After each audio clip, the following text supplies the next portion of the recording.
If you're looking for ways to encourage your kids to learn about saving and smart spending, check out Kit, a pocket money app and card built by CommBank. It teaches kids about earning money through chores and saving in buckets, or what Kit calls stacks.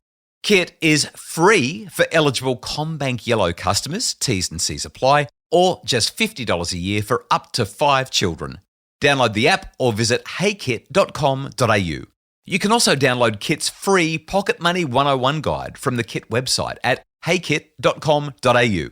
TMD available on the website. Consider if appropriate for you. Teaching children about money is one of those things that feels tricky. Where do you start? What do you talk about? What if the children ask a question that you don't know the answer to? What if it looks like you might start teaching them things about money that aren't going to be in their best interest? Like, the stakes feel high if you get it wrong. Or maybe we're just too neurotic about it and the psychology of money has gotten into our heads so much that we don't know what we're doing and we just need to trust our gut. G'day and welcome to the Happy Families Podcast, real parenting solutions every day on Australia's most downloaded parenting podcast. My name's Dr. Justin Coulson. Today I'm joined by Nicole Pedersen-McKinnon. Nicole's a long-time financial literacy campaigner and educator across newspapers, online, on TV, radio, on stages around Australia. She's had a weekly advice column for 20 years. In the Sydney Morning Herald, Age, the Brisbane Times and WA Today. 20 years. Nicole gives speeches with her lived advice to prosper. She regularly MCs events, including multiple Canberra parliamentary breakfasts for ASIC. Is it ASIC? Is it ASIC or ASIC? I say ASIC and I feel like I'm saying it wrong. What do you think, Nicole? I think it might be ASIC, but, potato, it doesn't really matter. Everyone gets it. I like the sound of ASIC better, but for some reason it just comes out wrong every time. And the Australian Government Financial Literacy Board updating members of Parliament on Australia's financial literacy progress. A couple of other things. I mean, such a long and impressive bio. Since 2014, Nicole's delivered her Smart Money Start incursion in schools. And she was recently the guest judge for the ATO's Tax, Super and U High Schools competition. Nicole has won the top award for money journalism in the UK and Australia and is the author of How to Get Mortgage Free Like Me. I feel like I need more of you in my life and we haven't even properly met you, Nicole. I would like to be mortgage free like you. Well, full disclosure, I now have a small mortgage because that was my first mortgage that I became mortgage free of. But yes. See, that's the thing, isn't it? You get mortgage free, but then you buy a bigger house. Well, that's exactly what happens, right? It's a stepping stone, but that's the process and that's a good thing. The more equity, the better. All right. Well, I'd love to talk to you about me and make this a special Justin Coulson session, but that's not what everyone else is listening for. Everyone's listening because they want to know about how to talk to their kids about money. You've been going in and out of schools talking about this and writing these columns for 20 years. Just before we get into the nitty-gritty of the questions, I'd like to know, how do you become the money expert? How do you become the person who writes about this stuff?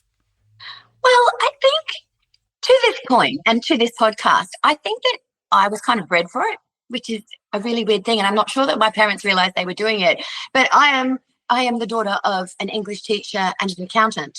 So I kind of think that naturally becomes a financial literacy kind of steer. And what I would say is that in my house growing up, money was on the menu. Like, we talked about money all the time. And what's really interesting is there's a brand new poll out by Finder that says that 42% of families only speak about money with their children.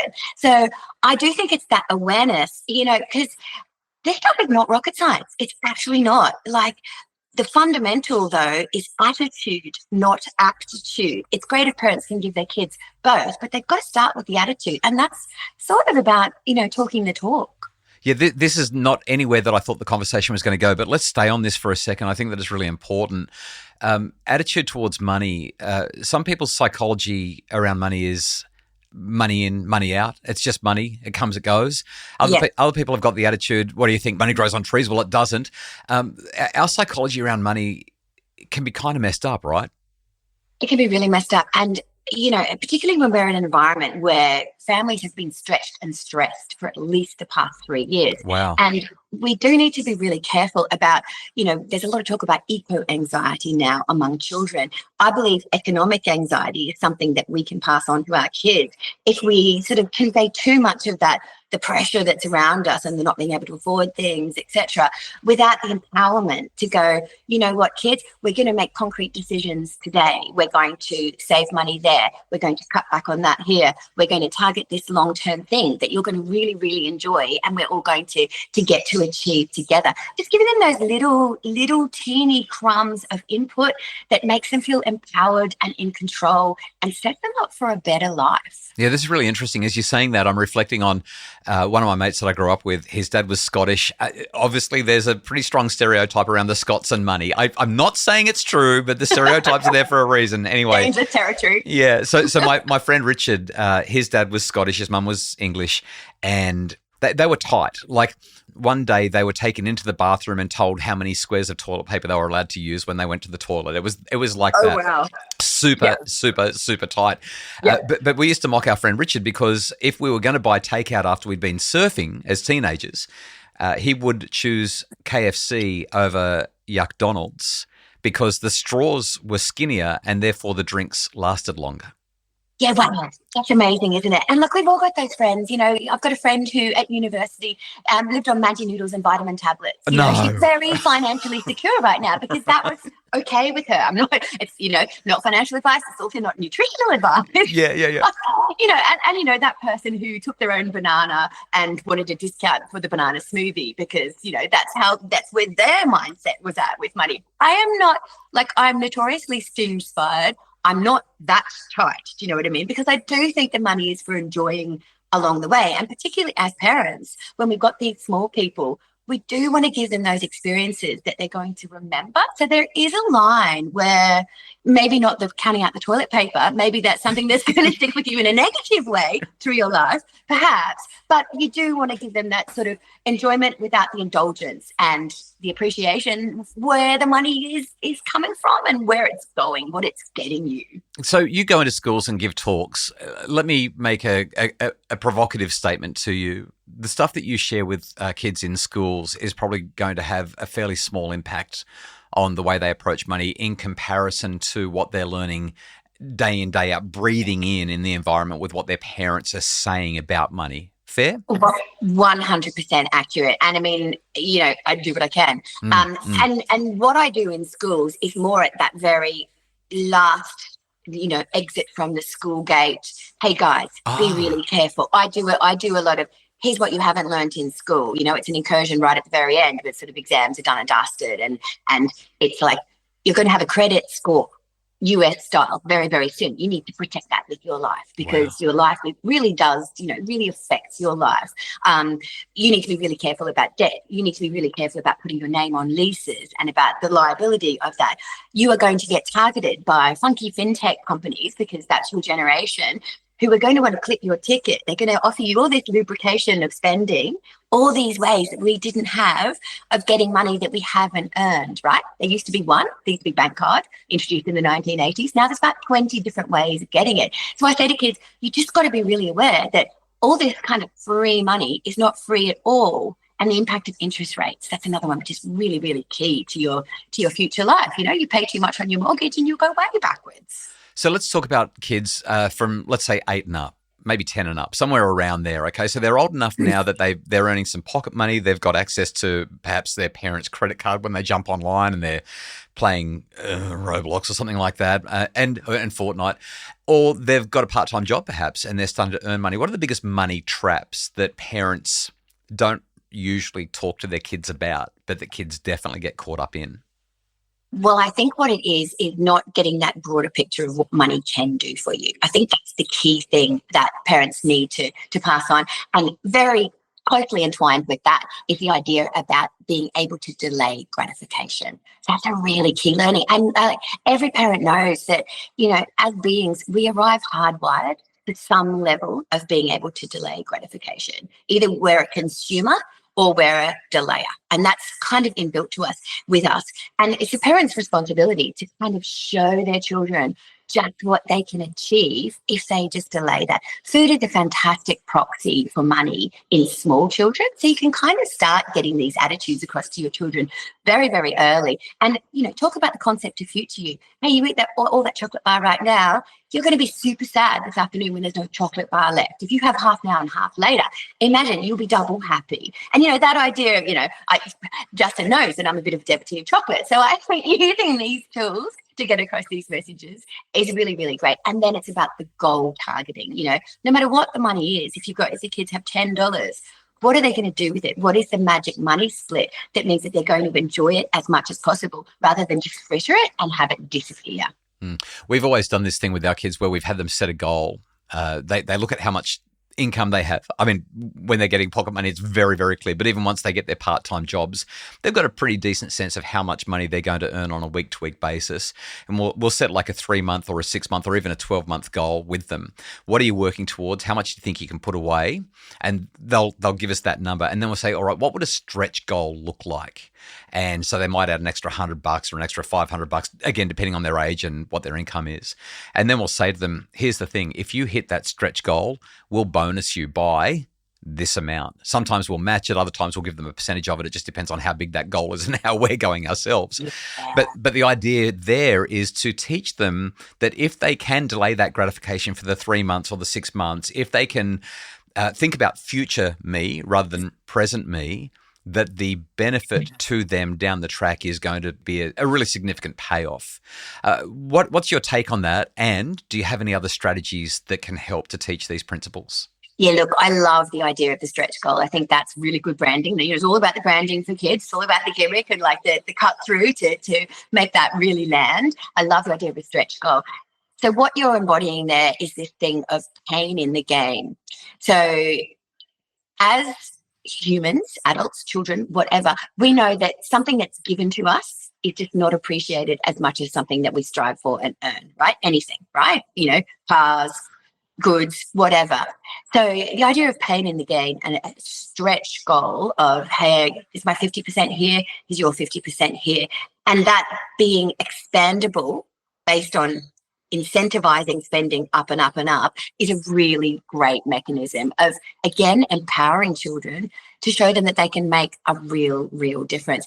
One of the things that I do is, I talked a little bit about interest and the implication of that. A lot of the kids that I talk to in schools, these sort of 17, 18-year-old, kidults, they feel really disempowered. They feel like property prices are out of their reach. They feel like they're going to give up before they try because, the economy is such that they're not going to succeed anyway, which is a really super dangerous thing. And so I say to them, you know what? The thing is that you have an asset that is so powerful on your side that your parents don't have, that no other adult has. And of course, that asset is time, right? So the earlier you start saving and investing, the cheaper and easier it is, the more powerful that is. And the time to start is today. So I just give them a really straight up example, which I would commend to parents. If you start saving $6 a day from the day you finish school and you get an 8% investment return, kind of standard, over the long term, you will be a millionaire by 60, just $6 a day. If you wait till 50, you're going to have to save, with apologies to everyone at the other end of this scale, $179 a day. Wow. So that just speaks to the amazing impact that time has. And the earlier they start, the cheaper it is. Like, we're talking micro savings that can make an absolute maximum difference. And if you put numbers on it like that, here's another one for parents, right? Of that $1 million, a child who starts saving the minute they leave school gets $900,000 for free. They only save $100,000 of it themselves. And that's where that magic of compound interest comes in. That's the beautiful thing about it. Whereas our literally poor 50-year-old has had to save $650,000 or thereabouts themselves. So, it's really incredible. If we can just incentivize our children and stretch them by matching them to show them just how far they could go with whatever money and limited resources they have, then that's future changing. It really is. It's the get rich slow strategy. 100%. And they can do it because they've got the time to do it. I turned 50 this year and I'm currently me too. Trying to work out how I'm going to put away $180 a day for the next 10 years. I know. It's awful. It kind of is, now that you mention it. It's all right. Fix your kids. It'll be fine. They'll look after you. I did go and have 6 children, which certainly made it hard to put that. Anyway. More to look after you, Justin. Hopefully they'll be able to do that. Thanks for the good news.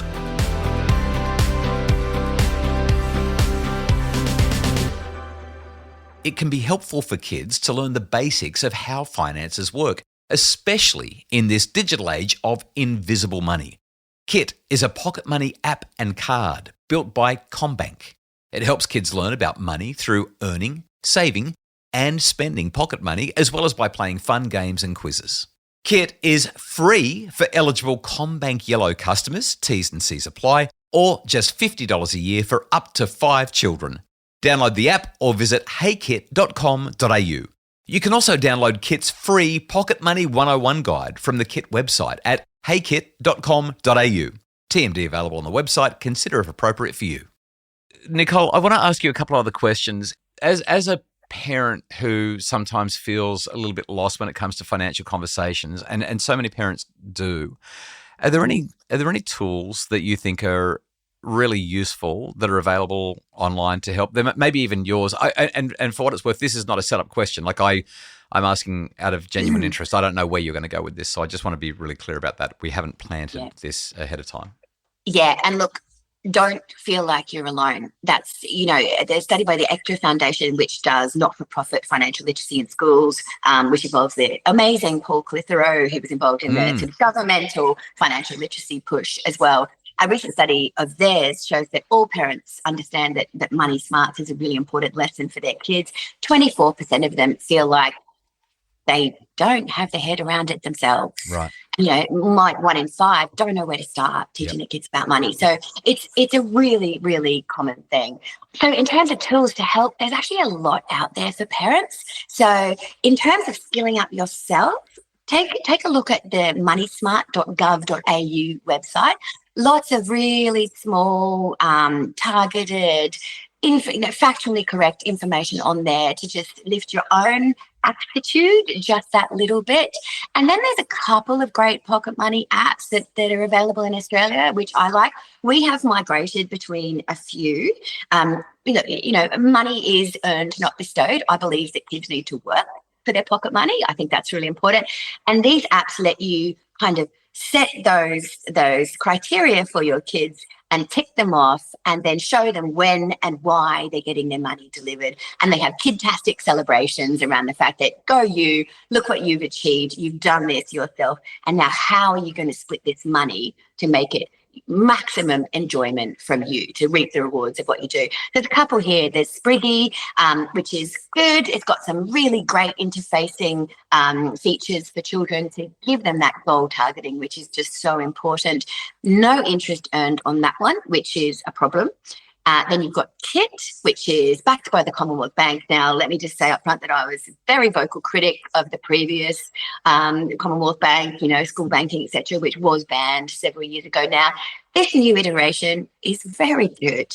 So Kit does the kid-tastic celebrations. It splits the money automatically into the goals, and then it's got a bank account hooked to it where the money goes directly in and earns interest for your children. So rather than kind of paying for the app and paying to let someone keep your money, which is sort of a bad adult lesson, you actually earn the interest straight away. And there's a lot of merits to that particular app. I've just migrated my kids to that one. And the other thing is just, kids' bank accounts is a really big deal for a lot of institutions. And just quietly, that's because they're a great customer acquisition funnel. That's why CBA has been so big in this space for such a long time. I've got to just say, we've received some pushback because we've had some CBA advertising.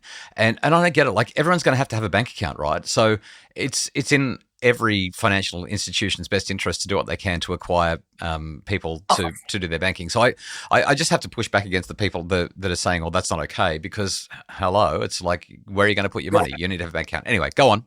You do need to have a bank account, and again, that comes back to my point about parents teaching your children the importance of interest, because you want to be saving into a bank account that has the very highest amount of interest. That might not be CBA. Yeah, take as much money as you can from the banks is what. 100%. Like, why would you donate it to them? Do you know what I mean? Like, it's just like us paying too much on our mortgage. Why would we be giving an institution money? And again, another message that parents can get across on this one is that no two banks has the best of two products, in my experience, ever. So, tell your kids you should have probably a different bank for your savings account. a different bank for a credit card if you want to get one, a different bank for your mortgage. The one institution is not going to tick all of your boxes. So that's another important thing to get across. But yeah, there are a lot of amazing tools, and there is a lot of resources being spent by a lot of banks that really bring their kids' savings accounts to life.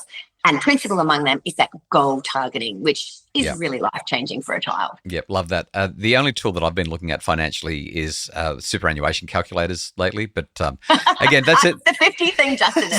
It's a different podcast, a different conversation. All right, let's wrap this up. Nicole, I've really enjoyed chatting with you, and this has been quite insightful and a lot of fun. One last question for you. If you were just to give one piece of advice for parents to make financial lessons stick, what would your most valuable idea be for parents to go, okay, yeah, I need to have the financial chat with my kids, and this is the thing that I need to say? Would it be don't sign up for month-to-month plans? Would it be stay away from Netflix and the gaming apps and gambling? Where would you go? What would you say? I'd say the key thing is for parents to talk the talk, right? So the difficulty in, you can have the chats, you can have the chats with kids, you can have them about the money, you can have the theoretical aspect to it. They're less likely to land than watching you every single time you transact, especially digitally, right? Mm-hmm. Going, hey kids, I know, the tap trap.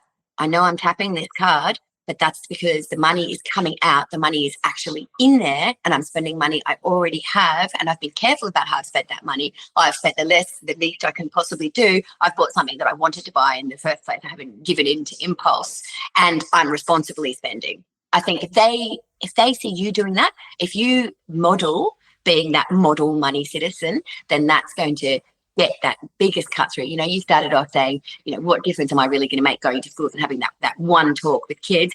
Equally, a couple of talks from parents may not have same power and impact as watching you do the right thing and say the right words, even if just quietly the money's not there and you're spending on credit or whatever. Just talk about the fact that you've earned it, you've carefully allocated it, and you're going to use it for the maximum enjoyment for you and your family. And that could be a long-term thing. That might not be today. That might be in a year's time when you're going to take a holiday, or in 5 years' time where you're going to stretch, save with them so that they can buy their first car. Love that. You've just talked about the tap trap, and you reminded me of something that I would really love to know. This is a quick fact check question. I read recently that inserting your card means that you generally don't pay fees, whereas tapping, you do pay fees. Is that right? That can be true, yes, because that can swing it to the savings part of your card rather than the debit or credit part of your card. So yes, it can be true, depending on the institution and depending on the merchant. Okay, all right. So again, just one of those things to teach the kids. It's better to insert your cards than to tap it. Yeah. Yeah, that's it. And legally, if you can't pay by cash, then a merchant is not supposed to be able to charge you that explicit fee. They've got to wear that themselves. So, and look, cash is another thing we should probably quickly touch on. I love the use of cash for kids. It's just really good to bring that salience to something that is disappearing really, really quickly, because the lesson to get across is that just because you can't see something, it still runs out. That's really, really key. So valuable. Such a great conversation. Nicole Pedersen-McKinnon is a longtime financial literacy campaigner and educator in schools, in the media, and even with Parliament. Great to chat with you, and thanks for giving up some time to help us to be more financially literate, Nicole. Lovely to chat with you, Justin. I'm going to take my kids shopping and I'm going to walk my talk. Have fun. Don't buy too much. Set a budget. Be careful. Use cash. Don't tap. Good fun. Thanks so much. The Happy Families podcast is produced by Justin Rulon for Bridge Media. Mim Hammonds provides research and additional admin support. If you'd like more information about making your family happier, check out the show notes for more info and visit happyfamilies.com.au.